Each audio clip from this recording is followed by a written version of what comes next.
I will be talking to you about the French Revolution in 1789. The French Revolution is an ever to be remembered event of human history. It signified the triumph of democracy over autocracy.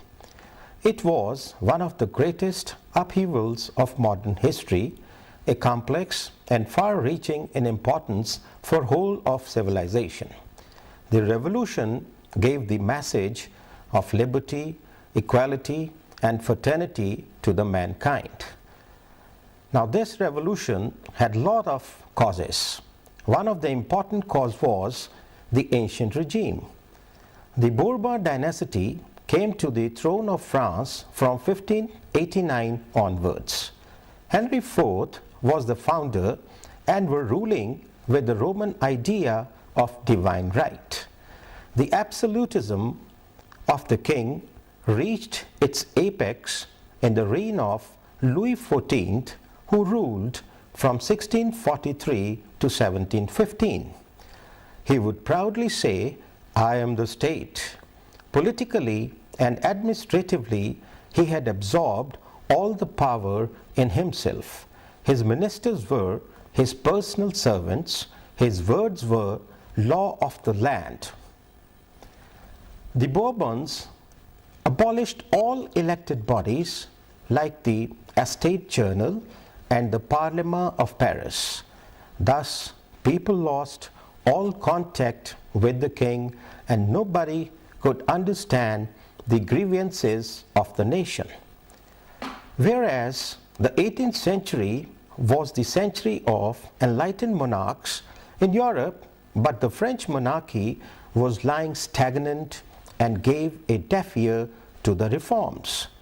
The 54 years of Louis XIV reign was full of activities, in which 28 years he spent in wars and France poorer, finances in disorder, her craftsmen in exile, and peasantry hungry.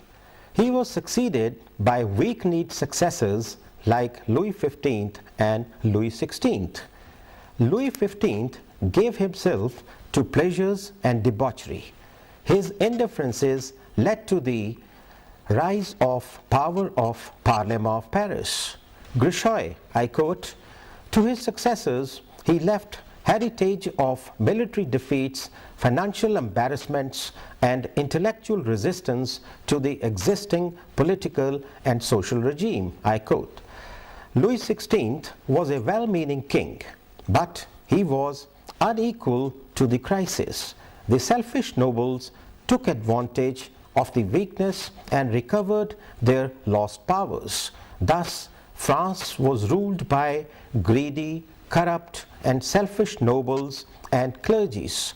Corruption became rampant at their whims. They could throw anybody into the jail and passing an issue calling lettre de cachet.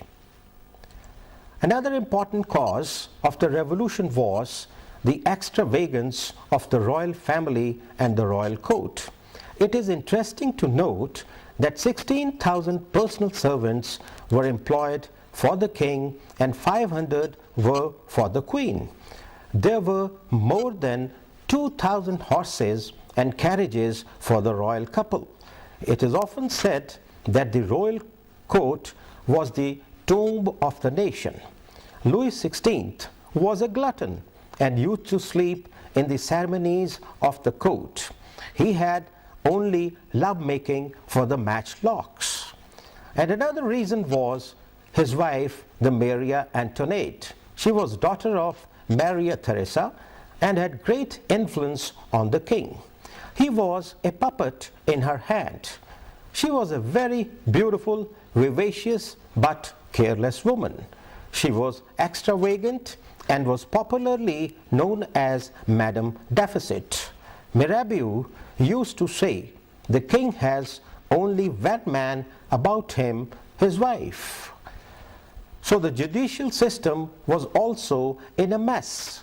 There were 13 districts in France before 1789, and each was under the jurisdiction of Parlement.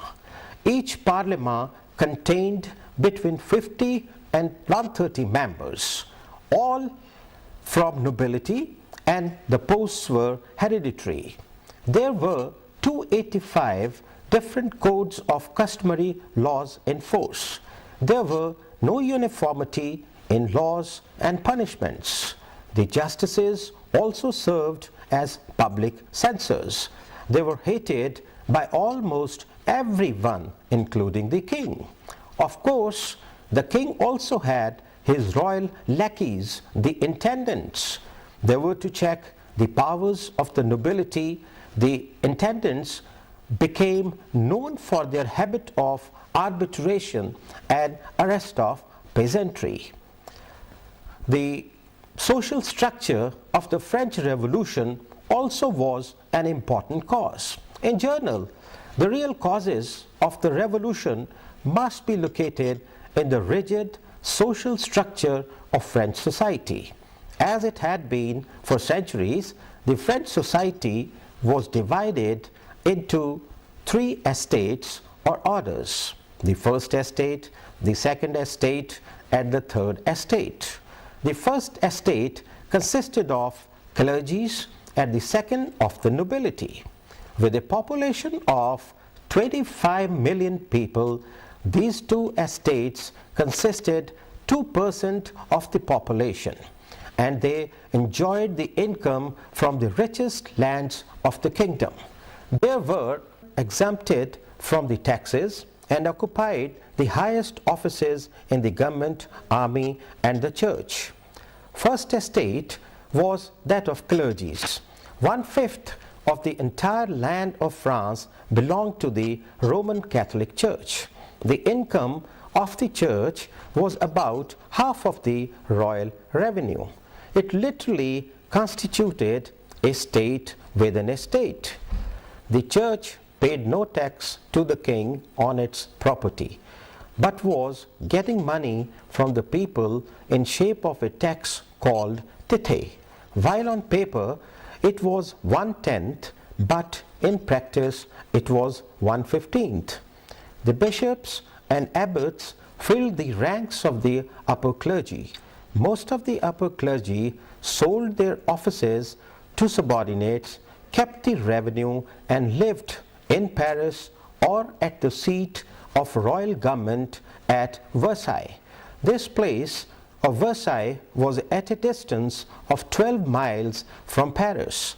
The responsibilities of the upper clergies included registration of births, marriages, censored books, served as a moral police, operated schools, hospitals, and distributed relief to poor.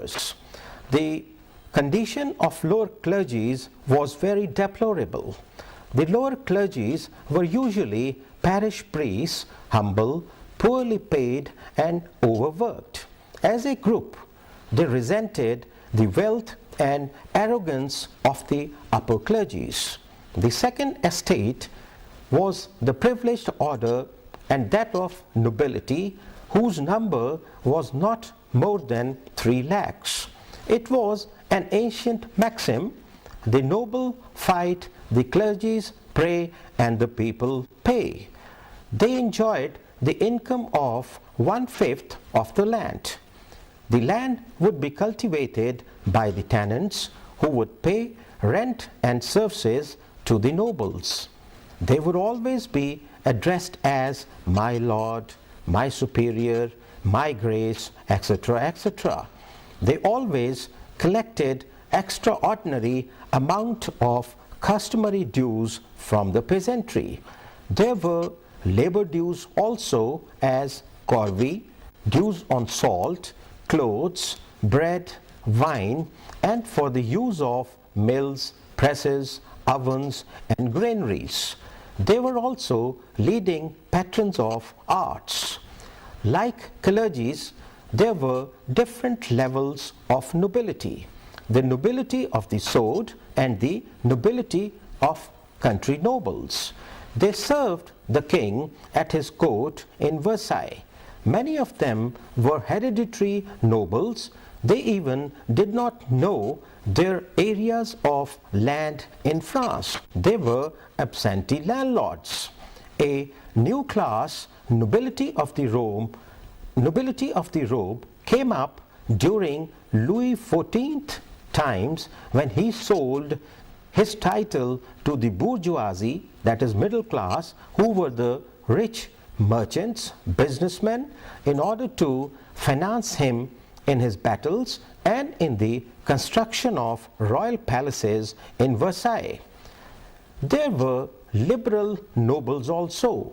They were giving patronage to philosophers and also wished to see the end of royal absolutism, but not the end of the royal monarchy.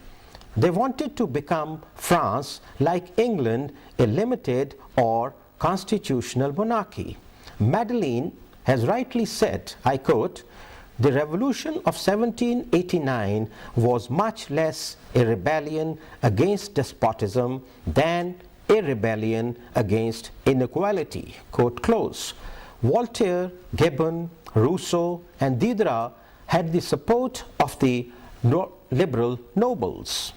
The third estate consisted of everyone who was not a member of the first and second estate, and their number was to the tune of 25 million. That is the bulk of population of France.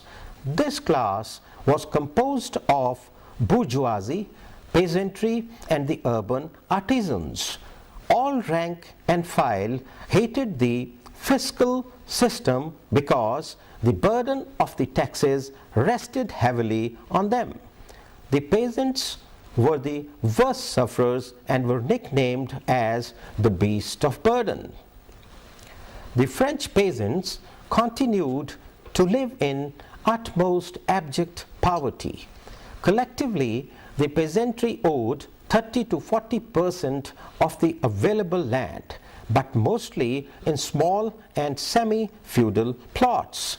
The peasants paid taxes to the king, to the church, and to the landlord. Besides it, they were paying many indirect taxes. Peasants always used antiquated, that is old-fashioned, methods of agriculture. The prices of necessities of life, like bread, soared very high. The urban workers, factory workers, journeymen also lived in poverty. The middle class town dwellers were a little better lot. The bourgeoisie represented the most cultured, intelligent, and progressive elements in the country. This class had increased the prosperity of the state by their commercial and industrial enterprises, but they were denied political power. Wealth was nothing without status. They wanted all church, army, and government positions open to the men of talent and merit. They sought a parliament that would make laws for the nation. They desired fair trials, religious toleration, and vast administrative reforms. Another important cause of the revolution was the economic condition. In the 18th century France, it was a museum of economic errors. The useless wars had drained the country of wealth. The result was that monarchy had to take loans at highest rate of interest. Of the total expenditure, 75% was spent on the defense and public debt. By 1789, France was still paying off the debts incurred by wars during the time of Louis XIV. Majority of the national wealth belonged to the privileged order and they paid no taxes. On the other hand, the peasantry was placed under the grindstone of the taxation. Even in the assessment of taxes and their collection, there was chaos, confusion, and corruption. an acute inflation resulted in the increase of price of commodities by 65%, while there was no corresponding increase in the wages of the people. The failure of crops in 1788 further deepened the crisis, and it resulted in the mass migration of famished and hungry countrymen into Paris, that is the capital. Frequent bread riots were the order of the day. These countryside people acted as a violent mob on the streets of Paris. There were a lot of restrictions on the trade. The internal tariff barriers made things very costly. The defective guild system further aggravated the crisis. The American independence helped France to start revolution in two ways. Firstly, the participation of France led to the bankruptcy, and secondly, the French soldiers had fought and steeped in the idealism of French Revolution.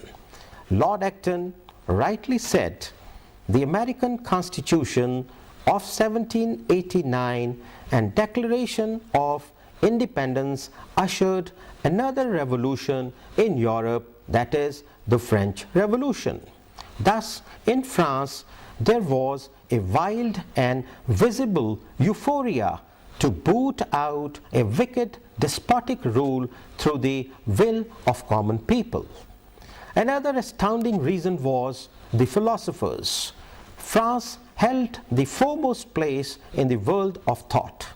They led an intellectual movement which was universal in its outlook, and the thought of the time was critical and even hostile to the claims of existing churches and religions.